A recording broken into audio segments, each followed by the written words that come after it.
Hola, ¿qué tal? Soy el pastor Vladi de Visión de Fe en Guatemala. Quiero agradecerle su sintonía a este video de las porciones semanales del Pentateuco, que es nuestra respuesta al llamamiento apostólico a compartir la escritura, especialmente a Moisés, en Hechos capítulo 15. Si todavía no se ha suscrito a nuestro canal, le invito a hacerlo y por supuesto, también que pueda visitar nuestras listas de reproducción en donde encontrará muchos otros videos que seguramente le edificarán. Aprovecho también para invitarlo a seguirnos en nuestras redes sociales de Facebook, X, Instagram y TikTok. Espero que este video sea de edificación para usted.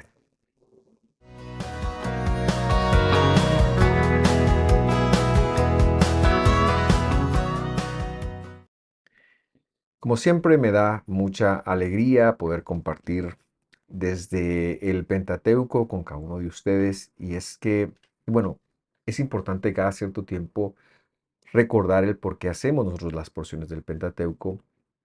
Y la razón de ello es porque en Hechos 15, cuando se está gestionando la entrada de los gentiles al movimiento que ha empezado Jesús y a esa nueva forma de conocer desde el judaísmo la visión mesiánica de Jesús, porque recordar que todos los apóstoles eran judíos y todos ellos se movieron dentro de esta cultura, especialmente la cultura farisea, y cómo Dios tiene que sacarlos de ahí, pero luego cuando empiezan a entrar gentiles, dicen ellos, bueno, ¿qué hacemos?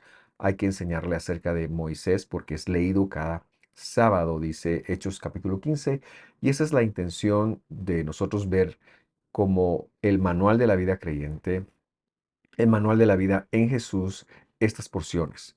Hoy nos toca ver la porción de Emor, y Emor quiere decir di, y esta comprende desde el capítulo 21, versículo 1, hasta el capítulo 24, versículo final, versículo 23, es decir, la enseñanza. Así que siempre recomendamos que usted pueda leer toda la porción.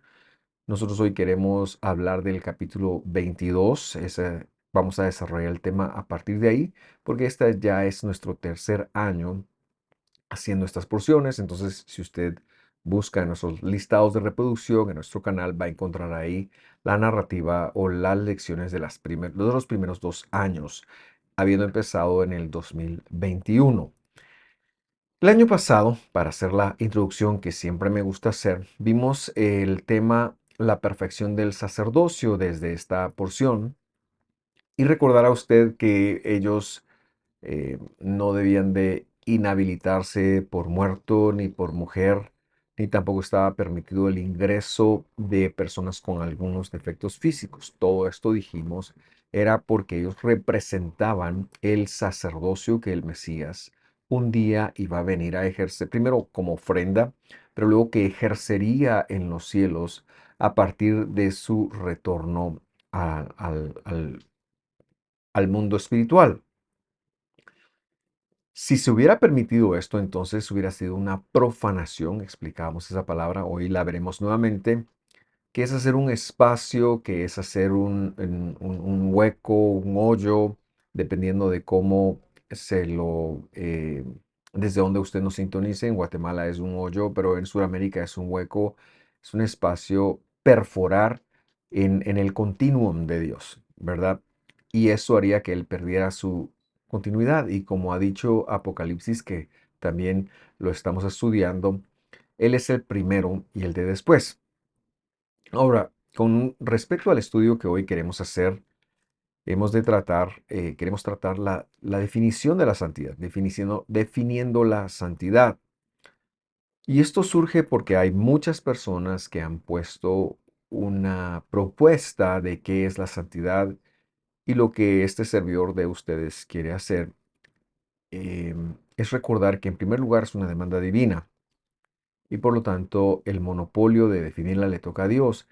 Y creo yo que en todos estos versículos, en el libro de Levítico, Vayikra, como se dice en hebreo, en donde se dice, serán santos porque yo soy santo, yo soy el Señor, el Dios de ustedes, nos ayudan de alguna forma a definir por partes, que es la santidad. No podemos definirlo como solo un rubro, sino como Dios es eterno, tendría que ver con el carácter de Dios y las acciones de Dios y por lo tanto aprenderlo desde esa plataforma es lo que queremos transmitir, que es la santidad y hoy veremos entonces una porción de lo mismo. Y lo que quiero hacer entonces es leer el versículo 9, crear un lente y con ese lente regresar hasta el versículo 1 e iniciar una lectura retroactiva para definir qué es la santidad. Vamos entonces a empezar desde el versículo 9. Vayikra, Levítico 22:9. Lea conmigo, por favor. Guardarán, pues, mi guardia, y no portarán pecado o error por ello, y mueran porque lo han profanado. Yo soy el Señor que lo santifico. Hemos procurado hacer una traducción lo más literal, porque esto no lo encontrará usted en versión alguna. Pero lo que quiero hacer es explicar qué es el mensaje que este versículo transmite, pero para ello necesito descomponerlo eh, por los enunciados que nos presenta. Entonces, lo primero que quiero comentar es el asunto de guardar la guardia. Montarán guardia, guardarán guardia. Y es que en castellano, cuando lo oímos así, podríamos pensar que es una redundancia que no tiene razón de ser o que la escritura está escrita de una forma errática, nada más alejado de la verdad. En hebreo, eso representa dos palabras distintas y lo primero que quiero comentar es precisamente eso. El verbo guardar, que aquí está puesto en futuro y que está dirigido específicamente a los ministros de Dios, dice, puede entenderse como el esconder algo, voy a guardarlo y lo voy a colocar en algún lugar, o bien asegurarnos de hacer algo, de observar, de cuidar. Ese es el sentido acá. Ahora, ¿qué es lo que él pide que se guarde? Y la respuesta que damos es la palabra mishmeret. Shamar mishmeret martí, quiere decir guardarán mi mishmeret, que es lo que hemos traducido como mi guardia, porque es un adjetivo que se construye desde el mismísimo verbo. Ahora lo vamos a explicar. Pero lo que tenemos que decir antes de explicarlo es que en la mayoría de versiones que consultábamos, podíamos ver cómo se había traducido esto como mandamiento u ordenanza, y no es a lo que se está refiriendo ahí. Y si no lo entendemos bien, nos perdemos de una gran riqueza que la escritura quiere darnos y ya somos condicionados a tratar de entender qué es lo que implica la voluntad de Dios. Entonces, por favor, sigamos esta lógica para entender qué es el Mishmeret. Cuando Dios decide empezar a cumplir su promesa de que Él va a ser nuestro pueblo, en función de la simiente y de los descendientes de Abraham, lo digo, Él desea vivir en medio de su pueblo. Ahora, Dios mismo nunca vino a la tierra hasta que tomó la forma humana y vino al vientre de Miriam y luego nació en este mundo y luego se desarrolló en esos años. Es como Él vino corpóreamente acá. Él no podía venir con todos sus atributos, no porque algo se lo impidiera, sino porque el hecho de su santidad consumiría completamente todo aquello que rodea. Entonces él idea la forma de despojarse de sus atributos y ojo, no de su divinidad, no podemos verlo así. Jesús siempre fue Dios. Lo que hizo fue dejar lo que nos hubiera dañado en el cielo. Pero antes de eso, todas las lecturas bíblicas en donde se dice que Dios vino, que Dios habló, siempre lo hizo por medio de un mensajero y o por medio de una superficie visible. Estas superficies visibles en la Biblia se conocen como panim, que es lamentablemente lo que traducen como presencia. No está hablando de que la esencia del sentir de Dios, allí no habla de eso, sino que hay ciertas superficies visibles que eran una forma en donde Él empezaba a proyectarse a la humanidad, es decir, tener algo visible de él acá, que lo representara a él acá, pero que no era él mismo como el ser corpóreo, sino que era una representación de una superficie visible de él. En este orden, y para vivir en medio de su pueblo, él ordena construir un santuario. De eso se ha tratado en mucha parte Éxodo y Levítico también. Y en este santuario recordará usted que él divide algunos espacios, el atrio, que era a donde todo el mundo llegaba a ofrecer sus acercamientos u ofrendas, el lugar santo, que era una especie de permanencia para que los sacerdotes pudieran ministrar, pudieran estar, pudieran entrar, salir, etcétera, etcétera, y que tenía todo que ver con el culto levítico, figura del sacerdocio del Mesías, de Jesús. Y por último estaba el lugar santísimo. Lo dije en orden inverso de importancia. Pero en ese lugar santísimo, Dios pidió que colocaran ahí el arca del testimonio. Esa arca representaba entonces la superficie visible más importante de Dios. ¿Por qué? Porque era el arca, como también se conoce, del pacto, de la promesa que Dios había hecho. Y Dios mismo había pedido cómo se construyera, cómo se hiciera. Recordará usted que tenía que ser hecha con madera de acacia recubierta de oro, de ciertas medidas, un codo cuadrado. Dentro de ella se colocaron las segundas tablas, no las que Moisés rompió, sino las que luego el dedo de Dios escribe, pero que Moisés las lleva. Y esta arca luego estaba recubierta por una sola pieza que se conoce como el caporet o el reconciliatorio, que lo hemos mencionado en otros estudios, representaba la voz del Mesías, porque así lo dice el Evangelio. Él es la propiciación o el propiciatorio por nuestros pecados. Esta pieza tenía entonces un espacio para derramar un poco de sangre. Era una pieza entera para tapar, pero también tenía dos crubim, dos mensajeros celestiales, dos seres celestiales que Dios había revelado cómo iban de cómo habían de hacerse.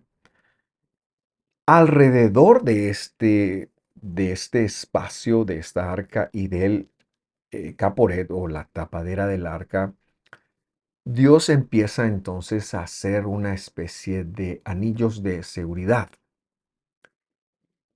y se pide que se monte guardia a eso. Ese era el lugar más importante porque era lo que lo representaba a él. Tan así era que el ministro principal solo podría entrar una vez por año y con un protocolo muy definido. Esto puede leerlo usted en Levítico 16, Vayikra 16, en el día de Yom Kippurim.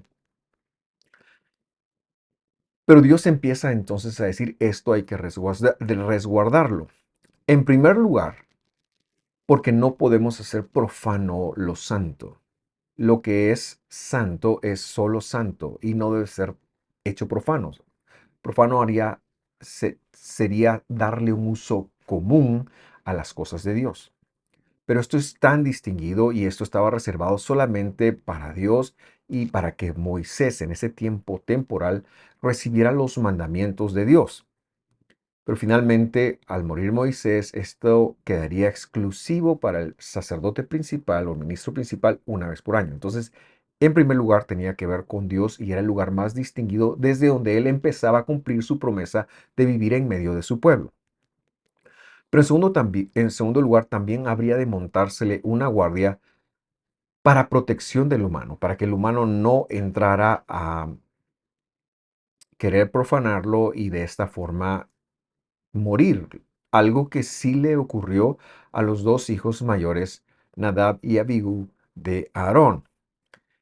A partir de esta arca y de este lugar, el Kodesh HaKodashim se dice en hebreo, la santidad de lo más santo, querría decir lo que dice en el lugar santo, pero es una referencia a Dios, ¿verdad? Y por lo tanto es apartadísimo, distinguidísimo, y Dios decide o exige que se coloquen cercos, anillos de seguridad.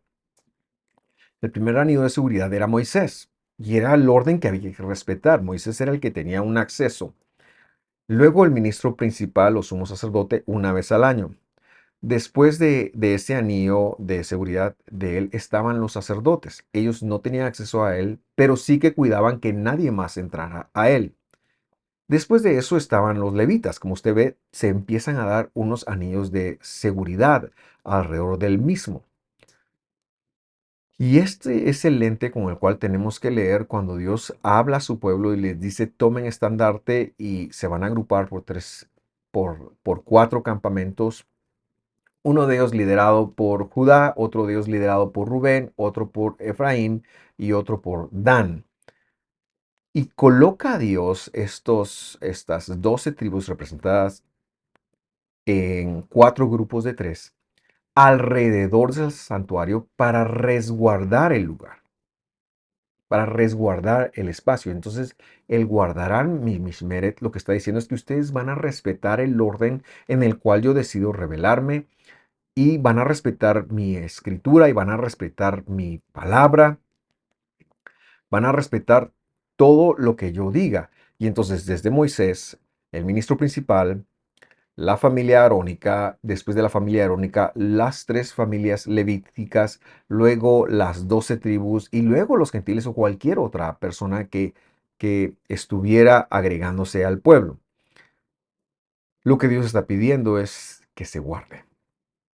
El versículo entonces dice que si eso no es así, la persona que erre en esto, que en este caso es un mandamiento, es una orden, o un orden que se da a a los sacerdotes, perdón, dice que en caso de no hacerlo, se podría eh, portar un error. Vamos a releer el versículo porque yo sé que hace un rato que lo mencionamos para eh, seguir con el próximo enunciado que quiero comentar. Levítico 22:9 dice así: guardarán pues mi guardia. Eso es lo que acabamos de explicar. Y por decirlo de una forma entendible, pero no está ahí. Y así no portarán pecado o error por ello, que es el segundo enunciado que quiero explicar. Esto se refiere a que la palabra jata, que es la que traducen como pecado, pero que significa error, porque en hebreo se necesitan más palabras para describir todo lo que es pecado en castellano, por así decirlo. Enseña entonces que cualquier sacerdote que no montara la guardia como debería ser, portaría un error, portaría un pecado. No guardar el orden, no guardar el mishmeret, que es nuestra palabra, no guardar la guardia, es portar un error. Y eso de portar un error entonces produciría como asunto que las personas murieran por haber profanado. Recordamos que la profanación es abrir un espacio a la santidad de Dios para que entre cualquier otra cosa y pensar que la creatividad humana tenga espacio ahí. Por lo tanto, no podemos tratar lo santo como lo común, como lo distinguido, porque no se trata de eso. Dios no está buscando una igualdad. Dios lo que está buscando es que nosotros entendamos que Él es tan santo y que la única forma de relacionarnos con Él es como Él ha dicho y como Él lo ha determinado. Por lo tanto, no podemos tratar las cosas de Dios, las cosas espirituales, como cosas comunes. No debemos de rebajarlas a esto. No podemos ir abriendo espacios a la palabra de Dios porque hacer eso a ellos les costaba la muerte, es lo que ha advertido. Y por eso es que el versículo termina diciendo, yo soy el Señor que los santifico. Y este es el último enunciado del primer versículo que hemos visto, que quiero explicar, porque lo que esto significa es, este es el camino de la santidad, este es el camino de la distinción que yo estoy revelando a ustedes. Y como he dicho, esta es la lupa, entonces este versículo es la lupa con el cual ahora quiero regresar para hacer nuestra lectura retroactiva, como había mencionado, al capítulo 22, versículo 1. Leemos. Dice así, entonces el Señor habló a Moisés, versículo 2. Si no entendemos el versículo 9, cuesta mucho tenerle sentido a lo que ha dicho desde el versículo 1. Versículo 2 dice, dile a Aarón y a sus hijos, se dedicarán a la santidad de los hijos de Israel, es decir, a las ofrendas. para que no profanen mi santo nombre. Yo soy el Señor. Y esta palabra dedicar también quiere decir abstenerse. O sea, la idea que está detrás de todo esto es que ellos estuvieran tan dedicados que cuando no debieran de proyectarse, de comer, de recibir o de ministrar alguna ofrenda, no deberían de hacerlo, porque hacerlo sería volver a esa ofrenda común y esto iría en contra de la santidad de Dios. Las razones Él las va a dar pronto porque va a decir qué es lo que eso significa y para ello vamos al versículo 3.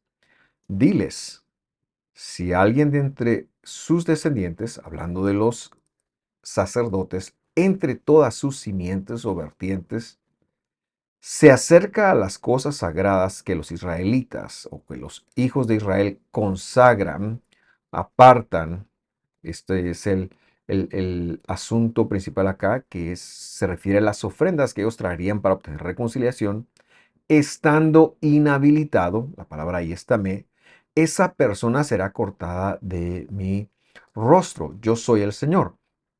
Ahora bien, lo que queremos explicar entonces es que normalmente las Biblias al castellano traducen esto como impureza o inmundicia, dando a entender como que algo sucio, pero no se trata de eso.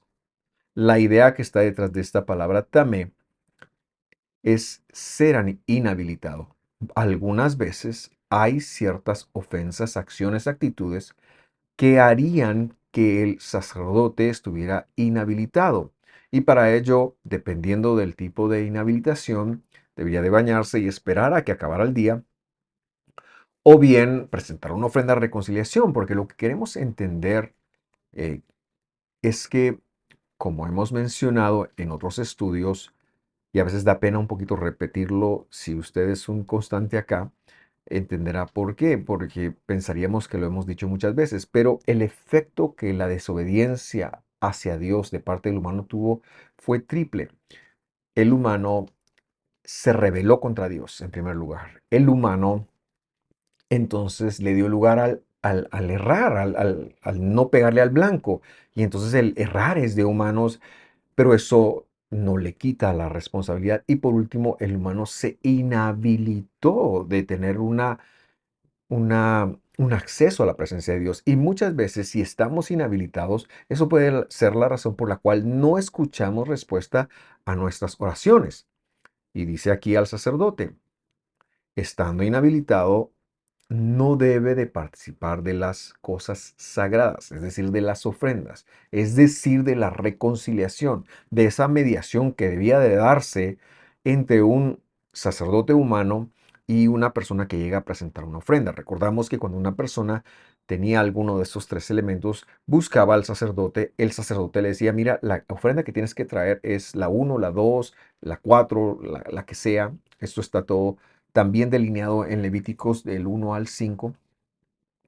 Y luego él recibía el animal o el tipo de ofrenda que fuera y lo administraba. Bueno, eso es lo que no puede hacer.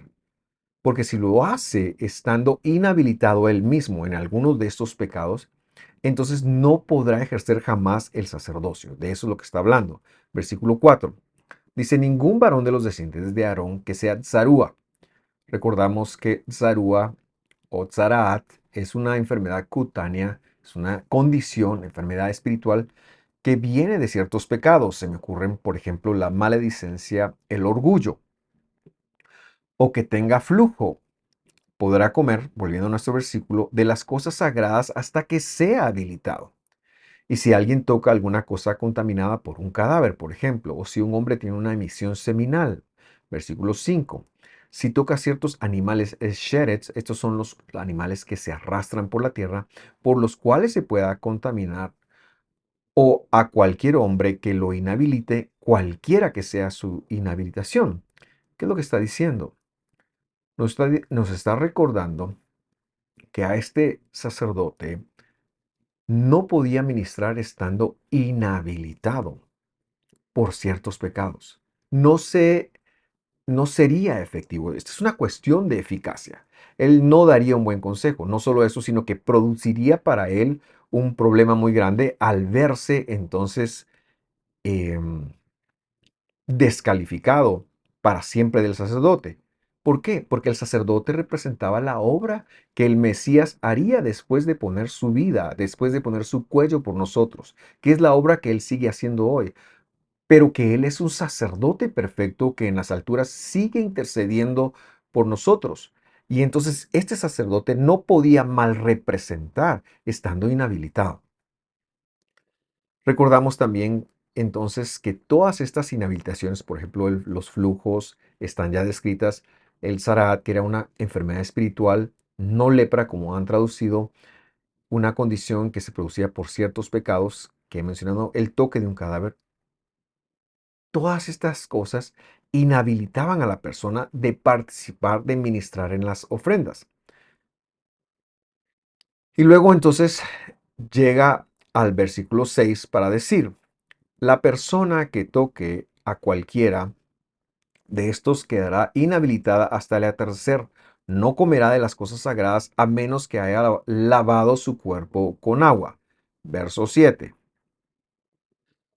Cuando el sol se ponga, quedará habilitado, si lavó su cuerpo, eso es. Y después comerá de las cosas sagradas porque son su alimento. No comerá animal que muera o sea despedazado por fieras, contaminándose por ello. Yo soy el Señor, termina diciendo el versículo 8.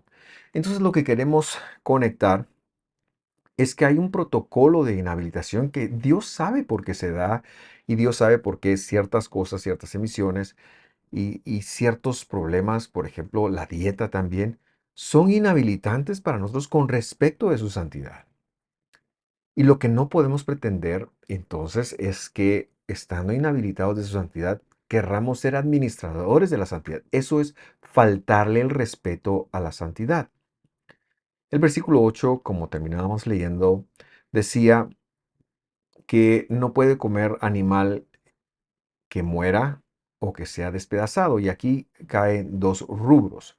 En primer lugar está el nebla, que son los animales que murieron por cualquier causa que no sea el degüello, y está los trufa, algunos dicen terufa, animales que murieron cuando fueron heridos por otras bestias en el campo y quedaron despedazados y todavía hay parte de ello. Dios dice, el sacerdocio ha de cuidarse de cualquier inhabilitación.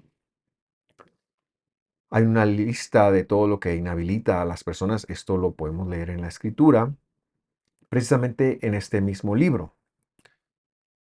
Pero el reclamo divino es que estos sacerdotes han de ser demasiado cuidadosos en montar guardias sobre estas cosas, sobre lo que inhabilita. Y hay un protocolo de parte de Dios para decir, mira, ¿qué pasa si sucede esto? Bueno, lávese. Hoy ya no nos lavamos, ya no tendríamos por qué lavarnos. Pero sí es importante conocer esto y reconocer cuál sería el proceso hoy en día. Y para ello terminamos en el Evangelio. Primera de Pedro, capítulo 2, versículo 9 dice, pero ustedes son un linaje escogido, real sacerdocio, nación gentil santo, dice literalmente, y pueblo adquirido para posesión de Dios, a fin de que anuncies las virtudes de aquel que los llamó de tinieblas a su luz admirable. Quiero traer su atención sobre las palabras real sacerdocio. El creyente que ha conocido a Jesús se convierte en un sacerdote con realeza o un rey sacerdote. ¿Por qué? Porque es hijo del rey. No quiero entrar a valorar si Dios es mi padre, yo soy un príncipe y entonces no estoy hablando de eso. Me quiero apartar de esa idea. Pero lo que sí quiero decir es que Dios nos considera con efectos de sacerdocio, especialmente para dar testimonio de las virtudes de aquel que nos llamó. Pero ¿qué pasa si nosotros incurrimos en alguna falla, sea esta de rebeldía? eh, Todo lo que es rebeldía cae en la categoría de mi ir en contra de lo que está escrito, de todo lo que está escrito. Error, esos pecados involuntarios que quebrantan la escritura, que quebrantan la palabra del Señor, pero que los cometemos y que por haberlos cometido, aunque no sepamos que estaba mal, debemos de arrepentirlo y de las inhabilitaciones, aquello que, como han traducido, nos volvería impuro. Bueno, lo que hay que hacer es que Hay que volvernos al que nos llamó de tinieblas a la luz admirable. Hay que llegar a confesar, hay que decir al Señor, Señor, mis oraciones no están siendo contestadas. Quizás yo estoy en un momento de inhabilitación en mi vida. Revélame cómo y pedir perdón, porque Él es la ofrenda que nos ha limpiado de nuestras impurezas. Él es la ofrenda que ha restaurado ese camino a la santidad que es Él. Él es el que puede crear una conexión de santidad para nosotros. Pero es que debemos de hacerlo de forma instruida, debemos de tener este conocimiento de forma instruida y no pretender que porque el sacerdocio levítico ha llegado a su fin, que porque el sacerdocio arónico, perdón, llegó a su fin, eso quiere decir que todo esto ya no vale o ya no cuenta. No, yo me puedo inhabilitar si no como lo que Dios dice. Yo me puedo inhabilitar si toco un cadáver. Pero es que ahora ya no tengo que hacer lo que hacían los sacerdotes, sino tengo que llevar esto a los pies del madero y rendirlo al Señor y de pedirle a Él que sea Él el que nos vuelva a habilitar. Y eso sí, apartarnos de lo que la Escritura dice que nos inhabilita. Quiero agradecerle por su atención. Espero que este video colabore con su crecimiento espiritual. Mi intención es que así sea y que usted tenga libre ingreso a Dios en cuanto a sus peticiones que sean contestadas, que sean respondidas, dado que usted es un sacerdote del Dios Altísimo ahora. Y esto es importante, conocerlo recordando que Jesús tiene poder para llevar todo y puede con todo. Fuerte abrazo, que Dios los bendiga. Nos vemos la próxima semana. Hasta pronto.